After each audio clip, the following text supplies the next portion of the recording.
bonjour à tous et bienvenue dans Bonjour chez vous. J'espère que vous allez bien, que vous passez une belle semaine en notre compagnie. Aujourd'hui, on vous encourage à viser plus haut, encore plus haut, non, un petit peu plus haut, un petit peu plus haut. Ouais, on peut toujours aller plus haut. On parle d'excellence. Et j'ai Omer qui fait les escaliers à côté de moi. Bonjour Omer, bonjour Aurélie. Bonjour, on va de gloire en gloire. Nous allons bien. Vous avez une petite chorégraphie là. Et oui, on va parler d'excellence aujourd'hui. Alors, c'est un sujet important parce que on voit que dans le corps du Christ, l'excellence est quelque chose de nécessaire, mais pas toujours présent. On peut parfois se contenter du minimum, se contenter de quelque chose de moyen, voire parfois même de médiocre. Et on veut pousser aujourd'hui chacun d'entre vous à monter plus haut. Et Omer, aujourd'hui, tu seras notre coach cette semaine. Tu travailles, hein? Oh oui. Tu viens une fois par mois. Bah alors, quand tu viens, on rentabilise chaque jour. Alléluia. Toutes les rubriques. Omer. Aujourd'hui, tu vas nous dire comment développer une culture d'excellence. Effectivement, nous allons parler d'excellence, un mot qui fait peur à beaucoup de gens. Oui. Mais on va réaliser que ce n'est pas, comment dire, il ne faut pas développer une phobie de l'excellence. Au contraire, il y a souvent la bénédiction lorsqu'on est excellent. Et l'excellence n'est pas le perfectionnisme, on le dit non, tout de ce suite. n'est pas le perfectionnisme. C'est ça, donc Dieu on ne vous s'enlève de la demande pas pression. d'être parfait. Exact. Il nous demande d'aller de gloire en gloire. Amen. C'est bien, t'as fait un de mes points là. Ah, bah, Ça y c'est est, bon. Je viens de monter dans ton estime. Là. Oui, c'est ça. Tu excelles de plus en plus. En tout cas, moi, c'est le titre, je pense, le plus court de l'histoire de Bonjour chez vous. Vise plus haut. Je pense que j'ai jamais fait si court, donc je sais pas si c'est excellent, mais en tout cas, c'est un excellent. record. C'est efficace. C'est même le titre d'un livre. Oh. Allez, on va commencer tout de suite avec notre pensée du jour.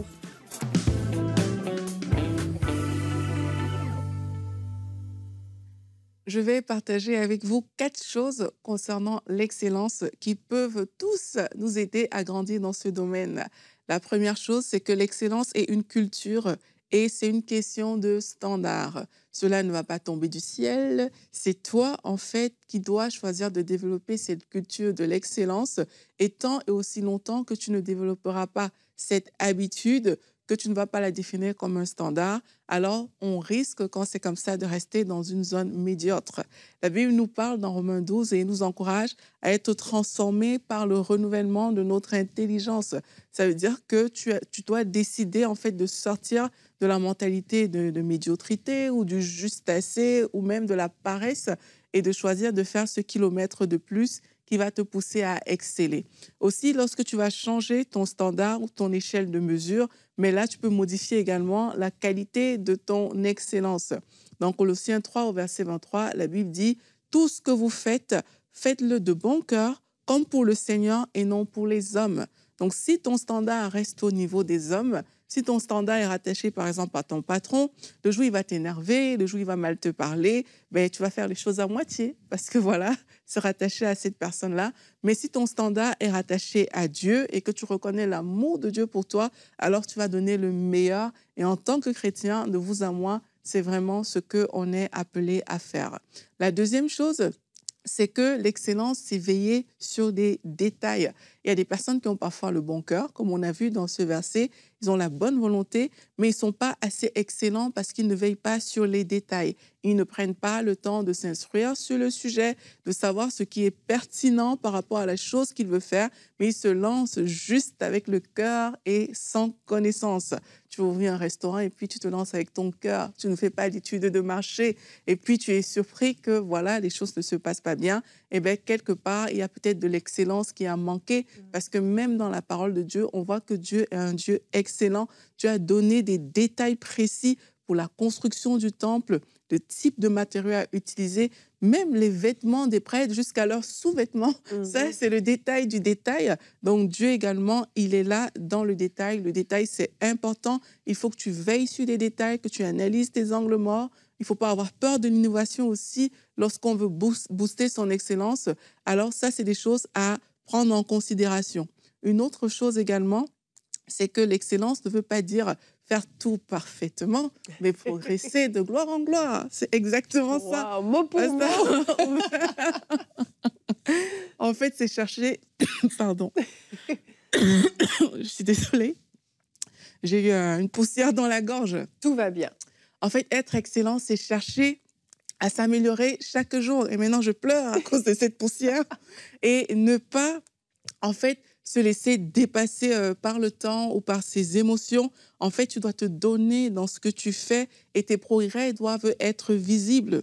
Il y a aussi de la constance lorsqu'on parle de l'excellence et Dieu nous encourage à ne pas mépriser les faibles commencements. Ça veut dire qu'il sait qu'on peut avoir des faibles commencements. Dieu aussi parle de la fidélité dans les petites choses qui nous donnent accès à de plus grandes choses. Ça veut dire que même si aujourd'hui ça n'a pas l'air parfait, continue de progresser, continue d'aller de gloire en gloire. Et c'est à ça qu'on va voir que tu es excellent. Et mon dernier point avant de partir et de laisser ces deux continuer l'émission tout seul, carrément. c'est que l'excellence n'est pas seulement dans le faire, mais c'est aussi dans l'être. Exceller, ça a amélioré pas seulement ton quotient intellectuel, c'est pas juste une question de connaissance, c'est aussi améliorer ton quotient émotionnel. Dans la parole, on parle des gens comme Joseph, qui a été fidèle dans la maison de Potiphar, qui a été fidèle en prison, qui a été fidèle en tant que gouverneur. En fait, il était excellent, il se conduisait parfaitement. Paul a dit, je traite durement mon corps, parce qu'il voulait aussi exceller par rapport au ministère que le Seigneur lui avait confié. Donc, il faut aussi choisir de développer cette excellence dans ton caractère et que le Christ soit formé en toi et ainsi tu seras excellent pour la gloire de Dieu. Merci Aurélie, quel exposé sur l'excellence. On essaye. Un excellent exposé. Exact, j'allais Et dire tout rime. pensée excellente, mais c'est ça, c'est parfait, c'est parfait. Quand on parle d'excellence, moi je pense toujours au fait que ici à EMCI, on a plusieurs grandes valeurs et l'excellence en est une. C'est vraiment quelque chose qui drive l'équipe et qu'on veut faire rentrer vraiment chacun d'entre nous pour que chacun ait ce réflexe d'aller plus loin, en fait, d'essayer de se surpasser, d'essayer justement d'être davantage sensible aux détails, de regarder davantage aussi plus largement. Est-ce que je suis allée au bout? Est-ce que j'aurais pu aller plus loin? Est-ce que j'aurais pu faire mieux? Est-ce que je peux même challenger mes idées les uns avec les autres, faire un peu du ping-pong et puis voir les commentaires des autres et être capable de prendre aussi les commentaires négatifs pour pouvoir améliorer tout ça? Ce sont des choses qu'on a mis en place ici à EMCI parce que ça fait partie de la culture de cet organisme, de cette œuvre. Et quand on parle d'excellence, eh bien, on pense à Omer Kabouya. Pourquoi je dis ça? Parce que Omer, mon cher Omer, tu as écrit un livre « Né pour exceller ». Et c'est pourquoi on aborde ce sujet aujourd'hui, pour avoir l'occasion que tu nous partages un petit peu de ce que tu as reçu, de ce que le Seigneur a déversé dans ton cœur lorsque tu as décidé d'écrire ce livre sur l'excellence. C'est un livre, non seulement, j'ai envie de dire, c'est du solide, hein, c'est pas 3 pages. On voit, non mais pour de vrai, écrire tout ça sur l'excellence, moi je suis impressionnée parce qu'on voit que tu as vraiment reçu quelque chose. Mais tu l'as écrit aussi d'une façon très originale, avec des métaphores en fait. Tu nous emmènes dans un royaume, tu nous promènes dans la médiocrité pour nous amener jusqu'à l'excellence. Est-ce que tu peux nous parler rapidement de ce beau projet ? Oui, certainement. D'abord, je bénis Dieu qui m'a permis de mettre ce livre à la disposition du corps de Christ, mais aussi de l'extérieur, parce que le livre touche différentes personnes, autant les jeunes, les adultes, que ceux qui sont dans les affaires, les étudiants. Le livre se base sur Ecclésiaste chapitre 10, qui dit « J'ai vu des esclaves sur des chevaux et des princes à pied. » Et l'Ecclésiaste, il s'étonne, il dit, mais il était choqué que ce n'est pas quelque chose qui est arrivé. Proverbe nous dit, et je le citerai tout à l'heure, « Je suis passeur à côté du champ d'un paresseux. » Et il y avait des ronces qui poussaient. Voilà. Les murs étaient écroulés. Le livre Né pour exceller est le cri, en fait, que Dieu lance d'abord aux enfants de Dieu, de l'importance de l'excellence. Être en Christ ne veut pas dire se laisser aller, être au bas de la société, se contenter du minimum, mais Dieu nous appelle à briller par notre excellence. Nous avons en nous la nature de Christ, qui est une nature d'excellence. Dieu est un Dieu d'excellence. Il fait tout avec excellence. Et lorsqu'on se tourne vers ses enfants, on devrait avoir l'excellence. Alors oui, effectivement, le livre n'est pas écrit comme la plupart des livres sont écrits. On commence par une grande métaphore où on se balade dans un certain pays, dans lequel on découvre certaines provinces. Et au travers de ces provinces, bien, on nous sommes tranquillement introduits dans le livre où on va parler de toutes les maladies, en fait, de la médiocrité. Pourquoi les gens sont médiocres? D'ailleurs, d'où vient la médiocrité? Et comment est-ce que des gens qui avaient très peu, n'étaient pas prédestinés à des grandes choses, ont terminé au sommet et ont brillé? Là, on parle des histoires de quotidien, de la vie de tous les jours, mais ces gens étaient des chrétiens, parce que les personnages que j'ai pris, je voulais vraiment qu'ils soient des chrétiens, comme Samuel Morse, qui a inventé le code Morse, etc., William Colgate, les dentifrices. Mais on ne sait pas que c'est des chrétiens. Et on a souvent l'impression que l'excellence appartient aux gens du monde, alors que cette excellence, elle appartient d'abord aux enfants de Dieu. Et donc, au travers de ce livre, ce qu'on veut, c'est se réapproprier ce qui est à nous. Et dans le livre, je dis, à partir basée sur Jean 10, que l'ennemi ne vient que pour égorger, détruire et tuer. Et je dis par là que quand on voit la médiocrité, c'est le royaume du diable, c'est le diable. Et lorsqu'en tant qu'enfant de Dieu, on veut se contenter de la médiocrité, on veut se contenter donc on voit tout est toujours chaotique, détruit autour de nous, c'est que, comme disait Aurélie, le renouvellement de la mentalité n'est pas encore entré. Et au travers de ces histoires inspirantes, dans la deuxième partie du livre, eh bien, nous voulons maintenant inviter les personnes à découvrir ce qui est arrivé dans la vie des autres, mais ce qui est arrivé dans leur vie, et aussi quelque chose qui peut arriver aussi dans votre vie. Donc, c'est vraiment une invitation, un cri qui est poussé. Et nous terminons le dernier chapitre en voyant l'impact de la médiocrité sur l'éternité. Aïe. Non, mais c'est très complet, hein, c'est très complet. J'ai vu tous les chapitres et on voit que c'est vraiment réfléchi, mais c'est conduit aussi, parce que le but, c'est vraiment d'amener les gens à réfléchir, mais à renouveler justement leur intelligence, leur mentalité par rapport à l'excellence. Et c'est le but aussi de cette émission, de pouvoir s'ouvrir à plus, de pouvoir se dire, je peux aller plus loin, je peux me former davantage. En fait, c'est une mentalité. C'est pour ça que tu nous parleras tout à l'heure de la culture de l'excellence, mais parce que c'est vraiment une mentalité qu'on peut avoir développée ou non dans notre vie, selon aussi l'environnement dans lequel on a été. Quand on a été dans un environnement où on se contentait du minimum, où peut-être même tes parents t'ont dit, l'important c'est que tu passes ton année scolaire, peu importe le résultat, au moins tu passes. C'est tout ce qui compte. Et puis que tu trouves un métier plus tard pour gagner ta vie et payer tes factures. Ben, dans ta tête, il y a cette mentalité de l'effort minimum qui a été mis en place, où tu te dis, ben, c'est suffisant en fait. On peut s'arrêter là. Mais on ne va pas très loin avec cette mentalité-là. Parfois, la religion l'a mis en nous, où on nous a dit, si tu démontres que tu es intelligent, ben, les intelligents, c'est les orgueilleux. Être riche, c'est mauvais. Et donc, on se contente de peu. Au travers de ce livre, moi-même, en tant qu'auteur, j'ai été challengé. J'ai été challengé sur beaucoup de choses. C'est des choses que parfois, tu arrives et le Saint-Esprit te dit, oui, tu l'as écrit, mais maintenant, toi, comment est-ce que tu vas le mettre en pratique dans ta vie? Tu veux atteindre tel objectif. Est-ce que tu as le corps? Mon ami, je suis retourné au gym. Tu allais soulever des haltères? Tu allais te remettre en forme? Travailler le cardio. Le cardio. Pour avoir le corps de la vision que tu as. Ah ben oui. Donc, ce n'est pas seulement pour les autres, mais c'est aussi pour moi, mais c'est aussi pour mes enfants. Le livre est dédié à mes enfants. Pour les appeler à l'excellence. Il est dédié à tous ceux qui ont été jetés à gauche, à droite, qu'on leur a dit qu'ils ne pourront jamais rien accomplir. Moi, j'étais un élève à l'école où on me disait que je ne pouvais jamais rien accomplir.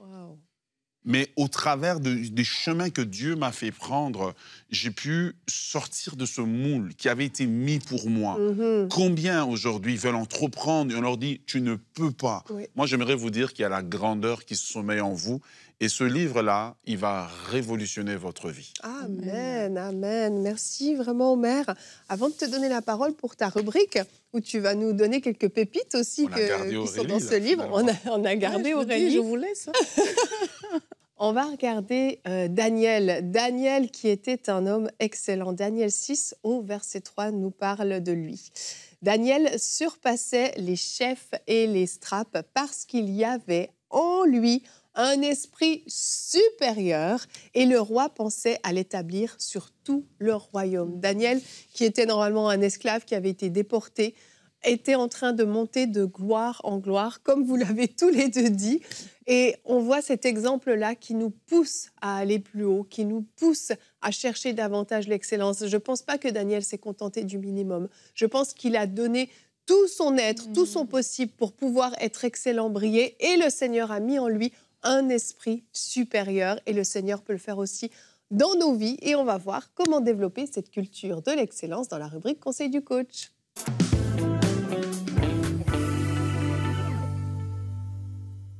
Alors, j'aimerais commencer par vous souhaiter la bienvenue dans votre nouvelle saison de vie dans laquelle vous allez commencer à exceller.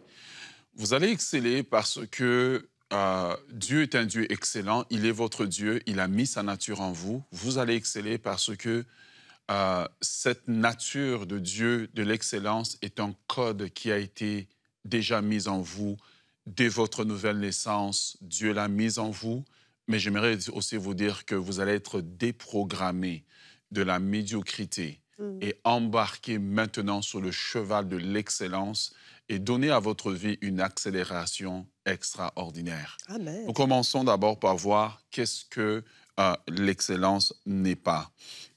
Eh bien, tel que nous l'avons dit ici, que l'excellence n'est pas la perfection. N'est pas la perfection. Nous pouvons faire notre mieux pour atteindre la perfection, mais nous sommes encore sur terre dans une nature adamique, mais l'excellence n'est pas la perfection. Donc, tu n'as pas besoin d'être sans faute pour être excellé, mais tu dois être pleinement engagé dans ce que tu fais. Je voudrais faire cette rubrique de façon aussi avec une touche personnelle, puisque la rubrique porte le livre « Né pour exceller ». J'aimerais vous encourager en vous disant, moi-même qui vous parle, j'ai abandonné beaucoup de projets, beaucoup de choses que j'ai commencé, j'ai laissé. Je me levais le matin, j'étais totalement découragé, j'étais dépressif. Mais à un moment donné, Dieu m'a rencontré. Dieu a fait entrer en moi cette mentalité d'excellence et cette mentalité peut rentrer en vous. L'excellence n'est pas la compétition. On n'est pas dans la vie en compétition avec les autres. Tu n'es pas là pour être meilleur que les autres. Tu es là pour honorer le potentiel et le dépôt que Dieu a mis en toi. La référence, ce n'est pas les autres. La référence, c'est ce que Dieu a mis en toi. L'excellence, en plus de cela, n'est pas un luxe, mais c'est le respect de ce que Dieu a déjà déposé en toi. Tu es comme une mine de diamants qui doit être découverte, cultivée. La plus grande découverte après ton salut, c'est la découverte de ton potentiel, de ce que Dieu a mis en toi. Le jour où tu vas te découvrir, tu vas mieux te respecter. Le jour où tu vas te découvrir, tu te comporteras autrement. Le jour où tu vas te découvrir, tu vas dormir et tu vas te réveiller plus tôt parce que tu verras que le temps semble court pour toi. Voilà pourquoi tu vois, il y a des gens qui se conduisent d'une certaine manière parce qu'ils ne se sont pas encore découverts. J'aimerais te dire une chose, vraiment, ça c'est une touche pastorale. Le jour où tu découvres ton potentiel, tu découvres ce que Dieu a mis en toi, on n'aura plus besoin de t'enseigner la sanctification. Elle viendra naturellement. Il y a des choses que tu ne voudras plus faire parce que tu seras fixé sur des objectifs et mettre au service de l'humanité ce que Dieu a mis en toi. Alors, pourquoi est-ce que les gens, souvent, ne vont pas exceller? Les 4 défis de l'excellence, c'est le défi du confort. Parce que l'excellence nous pousse justement toujours hors de notre zone de confort. Et ici, à EMCI, on est toujours poussé hors de notre zone de confort. Vous voyez, les gens ne veulent pas, ils veulent rester dans leur zone de confort. Il y a la zone de confort que je me suis établi, il y a la zone de confort qu'on m'a enseigné en me disant, c'est ça que tu peux faire. Et il y a la zone de confort que souvent, c'est ma culture ou mes parents ou les personnes qui étaient autour de moi ont établi et on t'apprend que nous, on ne sort pas de là. Donc, le défi du confort. devenir excellent, c'est accepter de sortir de sa zone de confort. 3, le défi de la constance. L'excellence ne doit pas être un événement dans votre vie, mais l'excellence doit être quelque chose qui est au quotidien, dans tout ce que vous essayez de faire, dans tout ce que vous essayez d'entreprendre. C'est la répétition qui conduit justement à l'excellence, et l'excellence conduit à la crédibilité. La crédibilité, je le répète. Le troisième défi, c'est le regard des autres. Parce que le jour où je me décide que je vais exceller, c'est le jour où je décide de sortir peut-être du moule qui a été établi. Et souvent, les autres vont nous regarder. Qu'est-ce que tu fais? On a toujours été ensemble. On le voit à l'école lorsqu'il y a les étudiants, ceux qu'on appelle les bolés. C'est quoi ça? Les bolés, ceux qui sont trop intelligents en classe, voilà. Les intellos. Les intellos, nous on les appelait les bolés. Bolés. Voilà, les intellos. Voilà, vous voyez, parfois ils vont essayer de diminuer l'importance de leur réussite pour plaire au regard de la médiocrité. Oui, parce que la vérité, voilà, c'était le cas d'Evelyne. La vérité est que la médiocrité, et vous le regarderez dans la parole de Dieu, j'étais surpris de le voir, la médiocrité a toujours combattu l'excellence. Abel va offrir une offrande excellente. Caïn, qui est médiocre, va combattre Abel. Ne soyez pas surpris lorsque vous voulez exceller dans la vie, qu'il y ait des personnes qui commencent à vous regarder mal. C'est normal parce que l'excellence expose toujours la médiocrité. Voilà.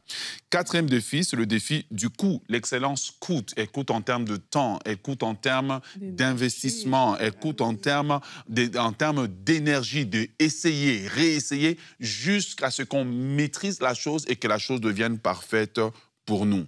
Alors, peut-être que vous me dites, mais moi, je suis bien là où je suis, mais pourquoi est-ce que je me cassais la tête à aller exceller? Parce que simplement la parole de Dieu nous dit dans Proverbes chapitre 18, le verset 9, « Celui qui se relâche dans son travail est frère de celui qui détruit. C'est choquant comme verset, hein? Celui qui se relâche est frère de celui qui détruit. Donc lorsque je ne veux pas exceller, en fait, je ne suis pas différent de quelqu'un, en fait, qui a construit, mais qui est en train de détruire tout ce qu'il a fait. Vous devez comprendre que lorsqu'on parle de pourquoi l'excellence coûte plus cher que la médiocrité, c'est que, je donne 2 exemples. 2 personnes décident d'aller à l'école et une personne décide vraiment d'exceller, de s'appliquer. Elle paye le prix pendant quelques années de sa vie. Elle reçoit après ça, normalement, si tout va bien, un grand travail, un bon salaire. Celui qui a décidé de ne pas exceller, ben, il s'est amusé pour un temps, mais il paiera le coût toute sa vie. La médiocrité, elle coûte plus cher que l'excellence. L'excellence est comme une graine qu'on met dans le sol qui va porter du fruit pendant toute notre vie. La médiocrité, c'est aussi une graine qu'on porte, mais qui va tout détruire, en fait, pendant notre vie. Voilà pourquoi vous devez exceller. La médiocrité te fait recommencer ce que tu aurais pu faire dès le départ, tu vois. La médiocrité tue les opportunités. Là où tu devrais avoir des opportunités, tu es à l'école, tu n'as pas voulu exceller, et demain, tu t'en vas pour présenter tes diplômes, mais tu n'en as pas. Là, maintenant, tu te dis, Seigneur, je prie pour ta grâce. Tu vois, tu vas prier là où tu n'aurais pas dû prier maintenant, parce que si tu avais excellé, ben là, ce ne serait pas la prière, c'est le ciel qui t'ouvre la porte directement. Et donc, c'est important pour nous de comprendre cela, et nous devons comprendre que la médiocrité coûte plus cher que l'excellence. En fait, la médiocrité est une insulte au potentiel que Dieu a mis en nous. Dieu te regarde et dit, mais tu peux faire mieux, tu peux exceller. Alors, j'aimerais vous inviter maintenant à développer une culture d'excellence. Mais je vais retourner avec vous dans la version française courante de la Bible au Proverbe chapitre 22, le verset 29 qui dit, et j'aime bien la version qui dit, « Regarde un homme qui fait bien son métier, il pourrait offrir ses services aux rois eux-mêmes au lieu de rester un obscur ouvrier. » Lorsque vous excellez, l'excellence vous fera sortir de l'ombre. L'excellence va vous positionner. L'excellence fera que vous serez crédible. L'excellence fera que vous serez reconnu. L'excellence fera que vous serez respecté. Dans tous les domaines, que ce soit dans le domaine du ministère, dans le domaine de la musique, dans n'importe quel domaine, on peut vous fermer les portes, mais lorsque vous êtes excellent, vous devenez une référence. Voilà pourquoi je dis que la médiocrité, elle va vous fermer tellement de portes d'opportunités qu'elle coûte plus cher que le fait d'exceller. J'aimerais vous inviter à exceller. Alors, pour développer une culture d'excellence, bien, j'aimerais vous inviter à commencer d'abord à mettre de l'ordre dans votre tête. L'excellence commence d'abord par ce qui se passe dans votre tête. Mettez de l'ordre dans vos pensées. Mettez de l'ordre dans vos pensées. C'est dans vos pensées que beaucoup de choses vont se jouer. Mettez de l'ordre. Pensez excellence avant d'agir excellence. Numéro 2, mettre de l'ordre dans ses pensées en corrigeant son dialogue intérieur. Souvent, nous allons échouer parce que avant même d'avoir commencé, on connaît toujours « et si j'échouais ?» C'est jamais « et si je réussissais ?»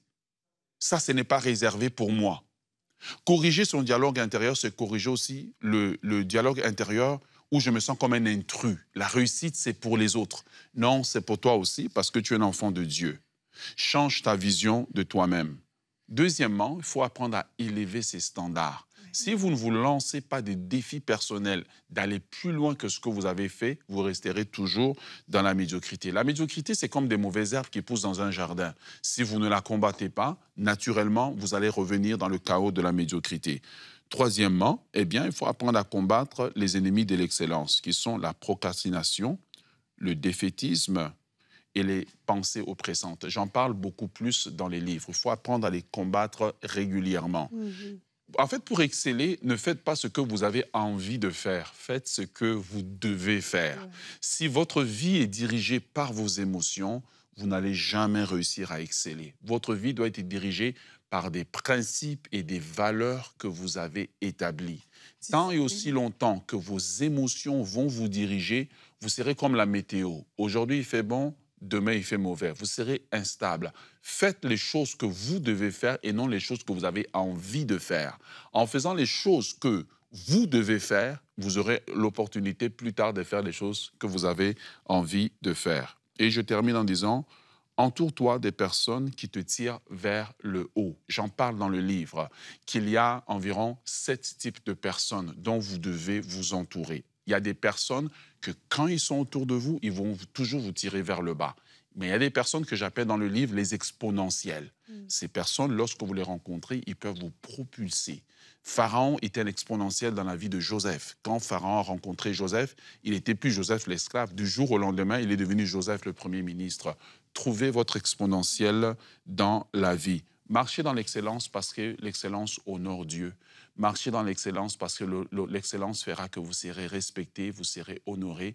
Marchez dans l'excellence parce que quand vous marchez dans l'excellence, vous n'avez pas nécessairement besoin d'ouvrir la Bible avec beaucoup de versets.